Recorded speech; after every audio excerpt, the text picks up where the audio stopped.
आज की वीडियो में मैं सभी राइटर्स को बताने वाला हूँ कि गाने की स्क्रीन प्ले कैसे लिखे। बहुत सारे राइटर्स के मन में डाउट रहता है ना कि गाने की स्क्रीन प्ले को आखिर लिखा कैसे जाता है। वो सोचते हैं कि गाने की स्क्रीन प्ले जो है ना वो स्क्रिप्ट में किस तरीके से लिखे, या फिर अगर स्क्रिप्ट में नहीं भी लिख रहे हैं ना तो गाने की स्क्रीन प्ले लिखने का उनको कॉन्ट्रैक्ट मिला है कि ये गाना है और इस गाने की आपको पूरी स्क्रीन प्ले रेडी करनी है, तो वो कैसे अलग से कर सकते हैं। तो ये प्रैक्टिकली आज मैं आप लोगों को इस वीडियो में बताने वाला हूँ।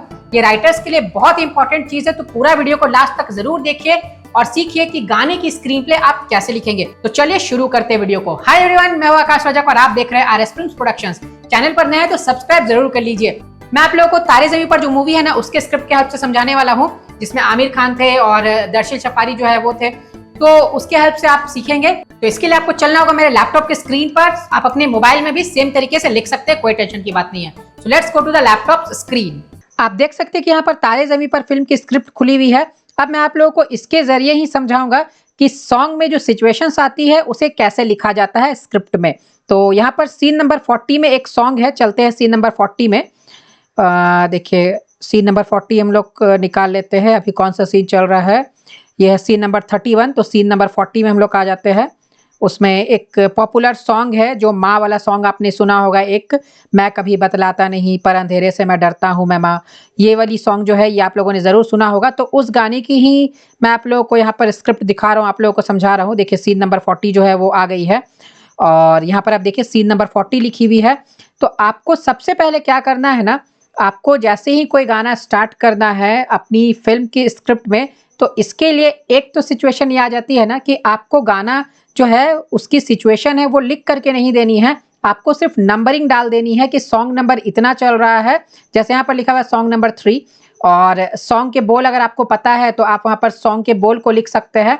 और उसके बाद फिर आप बाकी जो अगली सीन जो आएगी, जो स्क्रिप्ट वाली सीन रहेगी, वो आप लिख सकते हैं। अगर गाने की कोरियोग्राफी आपको करने को नहीं मिली है तो, अगर आप स्क्रीन प्ले राइटर है यानी स्क्रिप्ट राइटर है और गाने भी आपको ही लिख करके देने हैं, गाने की सिचुएशंस आपको लिख करके देनी है, तो आप क्या करेंगे, तो आप फिर ये वाले मेथड अप्लाई करेंगे। और अगर आपको गाने की सिचुएशंस लिख करके नहीं देनी है, सिर्फ आपको स्क्रिप्ट राइटिंग का कॉन्ट्रैक्ट मिला है, तो आप क्या करेंगे, आप यहाँ पर सीधा सॉन्ग का नंबर डालेंगे। सॉन्ग के अगर वर्ड्स आपको पता है तो आप लिख देंगे, या फिर नहीं पता है तो आप इतना तो एज अ राइटर जानते ही है कि वो रोमांटिक सॉन्ग है, सैड सॉन्ग है, म्यूजिकल सॉन्ग है, कोई भी सॉन्ग है, किसी भी तरह का सॉन्ग है, आप तो जानते होंगे क्योंकि आपने ही लिखा है। तो उसकी जो जिस तरह की सॉन्ग रहेगी ना वहाँ पर वो आप लिख देंगे और उसे ब्रैकेट में आप कर सकते हैं।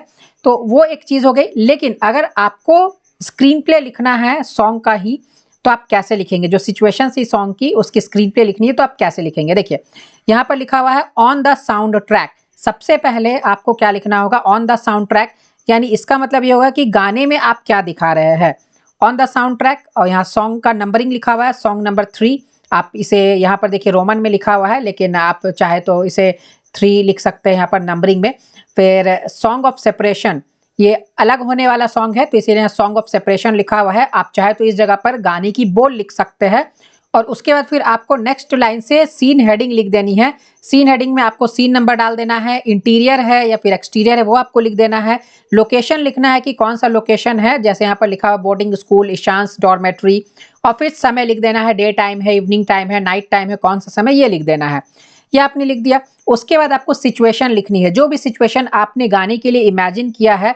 तो पहला जो सीन रहेगा ना गाने का वो किस तरह का रहेगा वो आपको लिख देना है। जैसे यहाँ पर तारे ज़मीं पर सॉन्ग जो है, आपको याद होगा जब वो सॉन्ग स्टार्ट होती है तो उसके स्टार्टिंग में जो दर्शिल सफारी है यानी जो ईशान है, उस कैरेक्टर का नाम था ईशान। तो ईशान जो है वो अपने मम्मी पापा से अलग हो रहा है और उसके बाद बोर्डिंग स्कूल का जो सीन है इंटीरियर का वो दिखाया जा रहा है। तो देखिए यहाँ पर क्या लिखा हुआ है, एंगल ऑन। देखिए कैमरा एंगल भी यहाँ पर लिखा हुआ है। Depressing yellow lamps lighting up in a row the dark dorm corridor. यहाँ पर कॉरिडोर का यहाँ पर डिस्क्रिप्शन लिखा हुआ है। उसके बाद क्या लिखा हुआ है, Ishaan is seated on his bed dressed in kurta pyjama. Ishaan जो है वो बेड में बैठा हुआ है कुर्ता पजामा पहने हुए।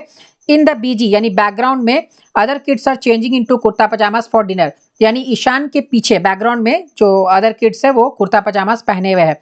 अ sad dream like quality about the image slomo. तो देखिए यहाँ पर ये जो ईशान की सैडनेस दिखाई गई है ये स्लोमो के द्वारा दिखाई गई है, स्लो मोशन यहाँ पर आ रहा है, तो ये भी यहाँ पर लिखी हुई है। तो जितना भी आप इमेजिन कर सकते हैं वो पूरा आपको यहाँ पर लिखना है, अगर आपको गाने की कोरियोग्राफी करते हुए यहाँ पर लिखना है तो। उसके बाद देखिए यहाँ पर सीन नंबर 40A आ जा रहा है, 40 के बाद आप देख सकते हैं कि यहाँ पर सीन नंबर 40 है, तो 40 के बाद 40A लिखना है। फिर उसके बाद नेक्स्ट सीन जो गाने की चेंज होगी वो 40B रहेगी, फिर नेक्स्ट जो रहेगी वो 40C रहेगी, तो लिखते चलना। आप देखिए यहाँ पर क्या लिखा हुआ है, interior boarding school dining room night time. उसके बाद क्या है, Ishaan at the dining table not eating a single morsel of food from the served plate, यानी ईशान को जो खाना मिला हुआ है उससे वो एक भी खाना नहीं खाया हुआ है, तो ये यहाँ पर डिस्क्रिप्शन लिखी हुई है। उसके बाद देखिए आगे में सीन 40B आ गया, ये कार का सीन है, मैं आपको यहाँ पर शॉर्ट में बता देता हूँ, ये कार का सीन है और इसमें जो मदर है ईशान की वो आंसू बहा रही है, खिड़की से वो बाहर देख रही है, और योहान जो है जो ईशान का ब्रदर है वो अपनी मम्मी के कंधे पर सर रखता है और उसके भी आंखों में आंसू रहते हैं। फिर देखिए 40C बोर्डिंग स्कूल के अंदर का सीन है, ईशान डॉर्मेट्री नाइट टाइम का सीन है। तो इस तरीके से आपको भी लिखते चलना है, सीन नंबर जो रहेगी उसके साथ ABCD करके आपको लिखते चलना है।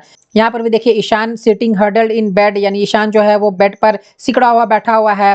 फिर इंसर्ट यहाँ दिखाया जा रहा है, huge dorm clock as it strikes 10, घड़ी पे 10 बज रही है। फिर lights out, other children of the dorm covering themselves with blankets, जो लाइट्स बंद होती है और जो चिल्ड्रन रहते हैं, जितने बच्चे रहते हैं वो सब ब्लैंकेट्स से अपने आप को कवर करके सोने के लिए चले जाते हैं। तो ये सभी चीज़ें, तो जितना भी आप अपने स्क्रीन प्ले को डिस्क्राइब करना चाहते हैं आप कर लेंगे इसी तरह से नंबरिंग कर करके। यहाँ पर देखिए 40D है, 40E है, तो इस तरीके से नंबरिंग कर करके यहाँ पर दिखाई गई है। और यहाँ पर देखिए 40E के बाद ये सॉन्ग जो है यहाँ एंड हो जा रही है और 41 जो स्टार्ट हो रही है, 40 के बाद 41 जो स्टार्ट हो रही है, इससे ये चीज़ समझ में आ जा रही है कि सॉन्ग जो है वो ओवर हो चुकी है। 40E के बाद देखिए यहाँ पर 41 आ रही है, तो इसका मतलब सॉन्ग खत्म हो चुकी है। अगर आपको ज़्यादा वहाँ पर डिटेलिंग करनी है तो आप यहाँ पर एक लाइन ऐड कर सकते हैं, यहाँ पर आप लिख सकते हैं ब्रैकेट में सॉन्ग नंबर 3 ओवर, इस तरीके से आप लिख सकते हैं। और उसके बाद फिर नेक्स्ट सीन की नंबरिंग आप दे सकते हैं, फिर उसका सीन हेडिंग वगैरह आप लिख करके उसका डिस्क्रिप्शन कर सकते हैं। हाँ, एक चीज़ आपको नहीं करनी है, यहाँ पर 180 सेकेंड्स जो लिखा हुआ है वो आपको नहीं लिखनी है, क्योंकि वो ड्यूरेशन आप कैलकुलेट नहीं कर सकते हैं। ये जो स्क्रिप्ट है ये तारे ज़मीं पर मूवी की, जब मूवी बन गई कंप्लीट हो गई उसके बाद कितने सेकंड्स की वो एडिटिंग के बाद हुई, तो उसके ज़रिए वो लिखी हुई है। तो ये सब चीज़ पर आपको ध्यान नहीं देना है, ये आपको टाइमिंग यहाँ पर ड्यूरेशन आपको नहीं लिखना है, आपको जो मैंने बताया वही चीज़ें लिखनी है। और एक बार मैं आपको फिर से रिपीट कर दूँ, अगर आपको स्क्रिप्ट के साथ साथ गाने की सिचुएशंस लिखने को कहा गया है तभी आप ऐसा करेंगे। अगर आपको गाने की सिचुएशन लिखने को नहीं कहा गया है तो सिर्फ और सिर्फ आप गाने की नंबरिंग करके और आप लिख देंगे सैड सॉन्ग है, रोमांटिक सॉन्ग है, डांस सॉन्ग है, आप लिख करके वहां पर छोड़ देंगे और आप नेक्स्ट सीन को लिखेंगे वहां पर। ओके, तो उम्मीद करता हूं कि आपको सारी बातें समझ में आ गई होंगी। अभी नवरात्रि के मौके पर नवरात्रि धमाका ऑफर चल रही है, 50% का आपको डिस्काउंट दिया जा रहा है हमारे सभी कोर्सेज और सभी ई बुक्स में। ऐसी ऑफर जो है ना रेयरली मिलती है, तो अगर आपको इस ऑफर का लाभ उठाना है तो आप हमें स्क्रीन पर दिए गए नंबर पर कांटेक्ट कर सकते हैं। ये ऑफर जो है ये सिर्फ और सिर्फ 14 अक्टूबर 2024 तक वैलिड है, तो जल्दी कीजिए कहीं ये ऑफर हाथ से छूट ना जाए। अब देखिए इसमें अगर आप final draft full tutorial online course join करेंगे जिसमें आप लोग को फाइनल ड्राफ्ट सॉफ्टवेयर को यूज करना सिखाया गया है, तो 3000 की कोर्स है आपको मात्र 1500 में अभी मिल जाएगी। आपको हमारी A to Z script writing online course है जो कि मेन कोर्स है स्क्रिप्ट राइटिंग का, वो आप करना चाहते हैं तो 6000 की ये कोर्स अभी आपको मात्र 3000 में मिल जाएगी। और यही आप लिरिक्स राइटिंग की कोर्स करना चाहते हैं जिसमें आप फिल्म के गाने लिखना सीखेंगे प्रोफेशनली, तो वो 3000 की कोर्स आपको मात्र अभी 1500 में मिल जाएगी। और अगर आप स्क्रीन प्ले और स्क्रिप्ट राइटिंग के फास्ट कोर्स करना चाहते हैं, 1 महीने वाली कोर्स करना चाहते हैं, तो आपको 3000 की कोर्स मात्र 1500 में मिल जाएगी। और आपको एडिटिंग सीखना है, फिल्म की एडिटिंग करना सीखना है, फिल्म की ऑडियो वीडियो कंप्लीट चीजें एडिटिंग करना आपको सीखना है, तो आपको 8000 की ये कोर्स मात्र 4000 में मिल जाएगी। और इसके साथ ही हमारी बहुत सारी ई बुक्स है जो स्क्रिप्ट राइटिंग और फिल्म मेकिंग पर बेस्ड है, तो आप इसे भी बाय कर सकते हैं। ये सभी आपको अभी 14 अक्टूबर तक 50% की डिस्काउंट में मिलेगी, तो जल्दी कीजिए। अगर आप हमारे किसी भी ई बुक्स या फिर कोर्स को बाय करना चाहते हैं तो आप हमें सिंपली स्क्रीन पर दिए गए नंबर पर कॉन्टैक्ट कर सकते हैं। तो आई होप कि आप लोगों ने अच्छे से सीख लिया हो कि गाने की स्क्रीन प्ले को कैसे लिखा जाता है। इसी बात पर करते जाइए वीडियो को लाइक, चैनल पर नए तो सब्सक्राइब करके रखिए। फिर मिलेंगे एक नए वीडियो में। Love you and bye bye.